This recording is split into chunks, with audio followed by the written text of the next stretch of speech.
Hello everyone, welcome to the my channel. आज हम start करेंगे 1.3। तो 1.3 स्टार्ट करने से पहले आपको बता दें कि एक्सरसाइज 1.1 और 1.2 करवा चुके हैं। तो अगर नहीं देखी ये वीडियो तो आप उस वीडियो को देख लीजिएगा। चलिए शुरू करते हैं 1.3। तो 1 शुरू करने से पहले हम कुछ उदाहरण यानी इसमें देख लेते हैं कि क्या क्या होगा। देखिए, जैसे इसमें दे रखा है उदाहरण 5, यहाँ पर दे रखा है 10/3, 7/8 और 1/7 के दशमलव प्रसार ज्ञात कीजिए। तो इसमें देखिए कैसे करेंगे। यहाँ पर दे रखा है, जब हम किसी भी संख्या को डिवाइड करते हैं, इसमें ऐसे डिवाइड कर रखा है, आप कर सकते हैं ऐसे, आप इसको डिवाइड कर सकते हैं ऐसे करके। ठीक है, ये 10 जो रहेगा वो अंदर रहता है और फिर जो नीचे वाली जो संख्या है वो बाहर रहती है। तो यहाँ पर जब हम डिवाइड करेंगे 3 3 9, ठीक, पॉइंट लग जाएगा, नीचे कितना हो जाएगा, फिर से 10 हो जाएगा, फिर 9। ये ध्यान रखिएगा, पॉइंट बढ़ने के बाद सिर्फ एक ही बार 0 बढ़ता है, उसके बाद अपने आप बढ़ते चले जाते हैं, हर बार पॉइंट नहीं लगाना पड़ता। तो यहाँ पर 3 ही हर बार आता रहेगा, इसलिए इसे डॉटेड करके कराए। इस प्रकार के जो वो होंगे दशमलव प्रसार, वो होंगे शांत आवर्ती। शांत आवर्ती कैसे, वो अशांत आवर्ती। यहाँ पर अशांत आवर्ती कैसे हो जाएगा, क्योंकि ये डिवाइड होता चला जा रहा है, ये खत्म नहीं हो रहा। अभी भी 0 लग जाएगा, फिर 9 से जाएगा, फिर 1 बचेगा, फिर ऐसे करके जो होता है। लेकिन ये अशांत आवर्ती क्यों है, क्योंकि एक ही नंबर की बार बार रिपीटेशन हो रही है। ठीक है, अगर यहाँ पे रिपीटेशन में 3 फिर 4 फिर 5, मतलब हर बार चेंज होता रहता, रिपीट संख्या नहीं मिलती, तो वो हो जाती अनावर्ती, अशांत अनावर्ती। ठीक है, अब जैसे इसमें है ये वाला कैसा होगा, क्योंकि 7 8 जो है वो 7 से जब हम डिवाइड करेंगे तो ये पूरा पूरा कट गया। अगर लास्ट में 0 बच रहा है शेषफल, तो हमारी कंडीशन क्या हो जाएगी, वो हो जाएगी शांत। ठीक है, आवर्ती नहीं, सिर्फ शांत होगा, ये शांत दशमलव प्रसार। अब यहाँ पर देखिए, जब 7 को डिवाइड करेंगे तो एक समय के बाद दोबारा से वही कंडीशन बन जाएगी। देखिए 1 बचा, 1 था यहाँ पर, जब डिवाइड करेंगे दोबारा से तो फिर से यही कंटिन्यू रिपीट होगा। तो यहाँ पे ये पूरा का पूरा रिपीट होगा दोबारा से। तो ये भी किस प्रकार का दशमलव प्रसार हो गया, अशांत आवर्ती। देखिए यहाँ दे रखा है, यहाँ आपने किन किन बातों पर ध्यान दिया है। आपको कम से कम 3 बातों पर ध्यान देना होगा। कुछ चरण के बाद शेष या तो 0 हो जाता है या स्वयं की पुनरावृत्ति करना प्रारंभ कर देता है। बिल्कुल, हमने अभी देखा शेषफल या तो 0 हो रहा था या रिपीटेशन हो रहा था। अब शेषों की पुनरावृत्ति श्रृंखला में प्रविष्टियों की संख्या भाजक से कम होती है। अब देखिए इसमें क्या कह रखा है, जैसे यहाँ पर दे रखा था कि जब हम इसे डिवाइड करेंगे तो हमारा ये कितना, ये क्या था, ये भाजक था जो डिवाइड कर रहा था, अंदर वाला होता है भाज्य। तो ये जो हमें मिलेगा, रिपीटेशन की संख्या जो मिलेगी वो इससे कम ही मिलेगी। ठीक है, जैसे यहाँ पे 7 है नंबर, तो रिपीटेशन जो स्टार्ट हो जाएगा वो 6 पे, 6 के बाद 7 नंबर जो आएगा वो रिपीटेशन वाला स्टार्ट हो जाएगा। तो इसमें यही दे रखा है कि जो हमारा ये है शेषफल की जो पुनरावृत्ति होगी, उसमें जो भी नंबर आएंगे वो भाजक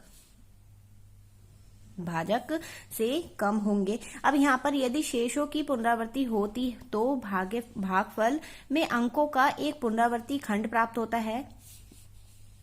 ये वाला ज्यादा इंपॉर्टेंट नहीं है, बट आपको ये और ये ध्यान रखना है पूरे अच्छे से। चलिए नेक्स्ट देखते हैं, नेक्स्ट क्या है।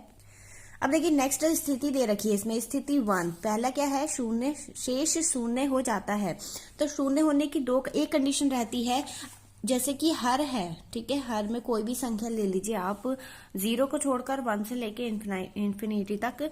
तो यहाँ पर अगर उसके गुणनखंड 2 और 5, या तो 2 2 2 2 गुणनखंड हो रहे हो, ठीक है, या 5 5 5 हो रहे हो, या 2 और 5 के हो रहे हो, अगर ये कंडीशन हो रही है तो वो प्रसार हमेशा शांत प्रसार होगा, ये ध्यान रखिएगा। इसके अलावा जैसे हमने गुणनखंड करे 1/2 इंटू 5 इंटू 3 आ गया, ठीक है, ये तो शांत हो गया, लेकिन 3 की वजह से ये कैसा हो जाएगा, अशांत हो जाएगा। ये आपको ध्यान रखना है। जब भी शेषफल अगर 0 जैसे कहा जाए कि बिना डिवाइडेशन के बताइए कि ये शांत प्रकार है या अशांत प्रकार है, तो आप उसके हर का गुणनखंड कर लीजिए। अगर सारे गुणनखंड 2 और 5 में है, या फिर सिर्फ 2 2 में है, या सिर्फ 5 5 में है, तो वो शांत दशमलव प्रसार होगा। अगर उसमें कोई भी एक अदर नंबर ऐड हो जाता है, 7 है, 6 भी है, या फिर कोई और है, तो वो अशांत दशमलव प्रसार हो जाएगा। देखिए ऐसे इसमें दे रखा है शेष कभी भी शून्य नहीं हो सकता, तो उसकी भी कंडीशन मैंने आपको बता दिया। अब आप पहचान लेंगे आसानी से अनवसानी आवर्ती, यानी उसमें कोई भी नया नंबर नहीं आ रहा है, पुराना नंबर बार बार रिपीट हो रहा है, उसे अनफसानी कहते हैं। और अनावर्ती कहते हैं जब लगातार नंबर जो है वो चेंज होते रहें। देखिए नेक्स्ट उदाहरण दे रखा है, उदाहरण 6। यहाँ पे हमें कोई भी पॉइंट में संख्या दे रखी है और उसे हमें परिमेय संख्या में चेंज करना है। तो कोई भी संख्या अगर दशमलव में दे रखी है, जैसे 3.6 हो गया, हम उसे परिमेय संख्या में चेंज कर सकते हैं। पॉइंट हटेगा, नीचे जितनी डिजिट होती हैं पॉइंट की जगह पे तो 1 आ जाएगा, जितनी डिजिट होंगी उतने 0 बढ़ जाएंगे। तो ये क्या हो गया, 2 पंजे 10, 2 एकम 2, 2 अट्ठे 16, यानी 18/5 हमारी क्या हो गई, परिमेय संख्या हो गई। तो हम दशमलव वाली संख्या को कभी भी परिमेय संख्या में चेंज कर सकते हैं। देखिए एग्जाम्पल 7, ये मोस्ट इंपॉर्टेंट है। इसमें हमें एक नंबर संख्या दे रखी है 0.33333 और बराबर इसको हम लिख सकते हैं 0.3 और ऊपर जो लाइन खींची हुई है इसको कहते हैं बार। तो ये हो जाएगा 0.3 बार। इसे हमें P/Q के रूप में चेंज करना है, तो कैसे चेंज करेंगे। देखिए यहाँ पे मैंने लिख लिया है क्वेश्चन। सबसे पहले तो हम मान लेंगे 0.3 बार को क्या x, ठीक है। अब क्या करेंगे, दोनों पक्षों पर 10 से गुणा करने पर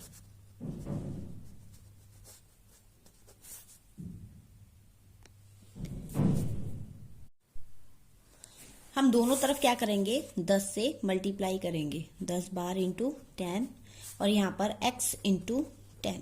अब इसका मतलब क्या था, ये था, ठीक है, मतलब रिपीट हो रही थी संख्या, हमने उसे बार के रूप में लिख लिया। जब हम मल्टीप्लाई करेंगे तो पॉइंट यहां से हटके कहां पर आ जाएगा, यहाँ पर, क्योंकि जितने 0 होते हैं पॉइंट उतने स्थान आगे बढ़ जाता है। मल्टीप्लाई में, डिवाइडेशन में पीछे हट जाता है, ये ध्यान रखिएगा। तो ये हो जाएगा 3.3 इज इक्वल टू 10x। इसको हम लिख सकते हैं 3 प्लस के हमारी पुरानी वाली संख्या 0 प्लस के 3 बार 10x। अब ये वाली वैल्यू थी किसकी, x की, ठीक। तो यहां हो जाएगा 3 plus x is equal to 10x। 3 तो ऐसे ही रहेगा, x को हम इधर लेके जाएंगे, जब बराबर के किसी भी संख्या को प्लस को हम इधर लेके जाते हैं ये हो जाती है माइनस की। यहाँ पे माइनस करेंगे कितना बचेगा, 9x और ये हो जाएगा 3। x की वैल्यू निकालनी है तो 9 कहाँ चला जाएगा, अपॉन में, 3 एकम 3, 3 3 9, यानी x कितना हो गया हमारा 1/3। हमने किसको 0.3 को, मतलब 3 जो कंटिन्यू रिपीट हो रहा था उसको हमने चेंज किस में करा, परिमेय संख्या में चेंज करा, तो ये हो गया 1/3। देखिए हमारा आंसर कितना आ गया, 1/3। तो आई होप आपको समझ में आया होगा। अब हम देखेंगे नेक्स्ट एग्जांपल। नेक्स्ट है हमारा, दिखाइए कि 1.272727 ऐसे ही रिपीट हो रहा है कंटिन्यू, को लिख सकते हैं, ये है 1.27 बार, ठीक है। इसको हम बार के रूप में लिख सकते हैं क्योंकि यहाँ पे दो संख्या बार बार रिपीट हो रही है तो दोनों के ऊपर बार लगेगा, ये ध्यान रखिएगा। को P/Q के रूप में व्यक्त किया जा सकता है, जहां पे P और Q एक पूर्णांक है और Q is not equal to 0, यानी नीचे वाली संख्या जो है हमारी 0 नहीं हो सकती। देखिए यहाँ पे मैंने क्वेश्चन लिख लिया है। अब देखिए वहां पे जो था, जिससे पहले क्वेश्चन करवाया था मैंने, उसमें एक संख्या पे बार था तो हमने 10 से मल्टीप्लाई करी थी। अब यहाँ पे क्या है, यहाँ पे दो संख्याओं के ऊपर बार आ गया, तो अब हमें क्या करना पड़ेगा, सबसे पहले तो हमें इसे मानना पड़ेगा क्या, कि let x is equal to 1.27, ठीक है। अब क्योंकि दो संख्याओं पे बार है तो हम दोनों पक्षों में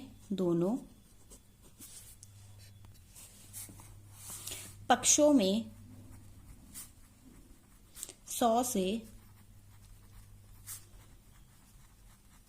गुणा करने पर, ये ध्यान रखिएगा, अगर एक संख्या के ऊपर बार है तो 10 से मल्टीप्लाई होगी, अगर दो संख्या के ऊपर बार है तो 100 से, और तीन संख्या के ऊपर बार है तो 1000 से, यानी 1000 से। यहाँ पे हम मल्टीप्लाई कर देंगे, ये हो जाएगा 1000x, तो 100x और 1.27 बार इंटू 100, ये तो 100x हो गया। इसमें मल्टीप्लाई करेंगे। अब देखिए यहाँ पे पॉइंट है, आपको पता है जितने 0 होते हैं उतने पॉइंट आगे बढ़ जाता है। यहाँ पे कितने 0 हैं, 2 0 हैं, तो ये पॉइंट कहाँ आ जाएगा, यहाँ पर आ जाएगा। तो हम इसे लिख सकते हैं 127.27 बार 100x। अब देखिए हमारी संख्या यहाँ पे थी कौन सी, 1.27 थी, हमें इसे वही बनाना है। अब इसमें एक्स्ट्रा कौन सा हो गया, 126 प्लस के 0.27। इसे हम ऐसे लिख सकते हैं क्योंकि इसमें 126 एक्स्ट्रा हो गया, बाकी संख्या हमारी पुरानी वाली मिल जाएगी।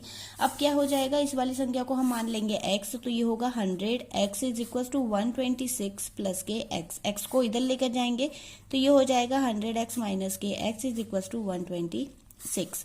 यहाँ पे माइनस करेंगे तो कितना बचेगा, 99x is equal to 126। x 126 कहाँ आ जाएगा डिवाइड में, वो 99 कहाँ आ जाएगा डिवाइड में। इसको हम काट सकते हैं 3 से, तो 3 चौक 12, 3 दूनी 6, 3 तिया 9, 3 तिया 9, ये हो जाएगा। इसको एक बार और काट सकते हैं, 3 ही कम 3, 3 चौक 12, 3 ही कम 3, ये हो जाएगा 14/11। ये आंसर आ गया। तो हमने इस वाली संख्या को किसमें चेंज कर लिया, हमने परिमेय संख्या में चेंज कर लिया। देखिए हमारा आंसर 14/11 ही आ रहा था, तो ये हो गया। अब देखिए नेक्स्ट क्वेश्चन क्या दे रखा है, यहाँ पर दे रखा है उदाहरण दिखाइए कि, देखिए ध्यान से देखिएगा, 2 3 5 3 5 3 5, 2 रिपीट नहीं हो रहा है, यहाँ पर 3 5 3 5 3 5 रिपीट हो रहा है, तो बार जो आएगा वो सिर्फ 3 5 के ऊपर आएगा, 2 के ऊपर नहीं आएगा। अब देखिए इसे P/Q के रूप में चेंज करना, तो इसे भी उसी तरीके से करेंगे जैसे हमने अभी जस्ट क्वेश्चन करा है। चलिए देखते हैं। अब देखिए क्वेश्चन लिख लिया है, अब इसमें क्या करना है, सबसे पहले तो इसको क्या मानेंगे, माना x बराबर हो जाएगा 0.235 बार, क्योंकि 3 5 रिपीट हो रहा है इसलिए 3 5 के ऊपर बार आ जाएगा। यहाँ पर हो जाएगा किससे मल्टीप्लाई करने पर, 2 पे बार है तो 100 से गुणा करने पर, दोनों पक्षों में 100 से गुणा करने पर ये हो जाएगा 100 इंटू एक्स, और यहाँ पे 0.235 इंटू 100, यहाँ पे 100x हो गया। यहाँ पे कितना हो जाएगा, जब मल्टीप्लाई करेंगे दशमलव क्या है 2 स्थान आगे बढ़ जाएगा, ये हो जाएगा 23.53535, मतलब ऐसे कंटिन्यू चलेगा। इसमें अब कैसे पता करें, क्योंकि उसमें तो इजी था। इसमें देखिए संख्या ये जो है 23.535, इसको इसमें से हम पुरानी वाली संख्या माइनस कर देंगे, यानी 0.235 को माइनस करेंगे, ठीक है। जो एक्स्ट्रा होगी वो हमें पता चल जाएगा। पीछे का 35 तो 0 हो गया, यहाँ पर 3 हो गया, पॉइंट ये 23, यानी एक्स्ट्रा क्या हो गई 100x is equal to 23.3 plus लिख सकते हैं ये पुरानी वाली संख्या बार 35 बार, सॉरी 2 के ऊपर बार नहीं है, 35 के ऊपर। तो ऐसे आप पता कर सकते हैं जो संख्या, ये किसी भी उसमें ट्राई कर लीजिएगा आप, जो एक्स्ट्रा होगी वो सिर्फ नीचे बचेगी, आप उसे प्लस करके फिर पुरानी वाली संख्या लिख सकते हैं। अब देखिए क्या हो जाएगा, ये तो x हो जाएगा, तो 100x is equal to 23.3 plus के x को हम इधर लेके जाएंगे तो 100x माइनस के x इज इक्वल टू 23.3, कितना आ जाएगा 99x इज इक्वल टू 23.3। अब ये 99 जो है वो कहाँ चला जाएगा, अपॉन में चला जाएगा, तो 23.3 अपॉन 99, इसका पॉइंट हटेगा, नीचे क्या बढ़ जाएगा 0। लेकिन ये संख्या आप किसी से कट नहीं सकती है, तो हम इसको ऐसे ही लिख देंगे। ये हो जाएगा x की वैल्यू 23/990, यह आ गया हमारा आंसर। यानी हमने उस दशमलव वाली, इस दशमलव वाली संख्या को किस में चेंज कर दिया, परिमेय संख्या में चेंज कर दिया। तो आई होप आपको ये समझ में आया होगा। देखिए ये वैसे आपको बता चुके हैं, लेकिन फिर भी इसमें दे रखा है, एक बार पढ़ लेते हैं। एक परिमेय संख्या का दशमलव प्रसार या तो शांत हो सकता है या अनवसानी आवर्ती होता है। साथ ही वह संख्या जिसका दशमलव प्रसार शांत या अनवसानी आवर्ती है एक परिमेय संख्या है। अनवसानी यानी हर बार एक नई संख्या नहीं मिल रही है, हमें रिपीटेशन मिल रहा है, ठीक है। और शांत दशमलव का तो होता ही है, शांत दशमलव हो गया 3.6, ये शांत है पूरा, मतलब ये पूरा डिवाइड हो गया, पूरा डिवाइड हो गया। अशांत वो जिसमें रिपीट लगातार संख्या रिपीट होती रहती, कोई नई संख्या नहीं मिलती, तो उसे अनवसानी आवर्ती कहते हैं। तो जो इस टाइप की संख्याएं होंगी वो क्या होंगी, हमारी परिमेय संख्याएं होंगी। आगे है इसमें एक होता है हमारा अनवसानी अनावर्ती, मतलब अनवसानी अनावर्ती नई संख्या का रिपीटेशन नहीं हो रहा है, पुरानी संख्या ही है। मतलब जैसे अब यहाँ पर देखिए ये जो है, यहाँ पे आपको रिपीटेशन दिख रहा होगा, लेकिन रिपीटेशन हर बार चेंज होके हो रहा है।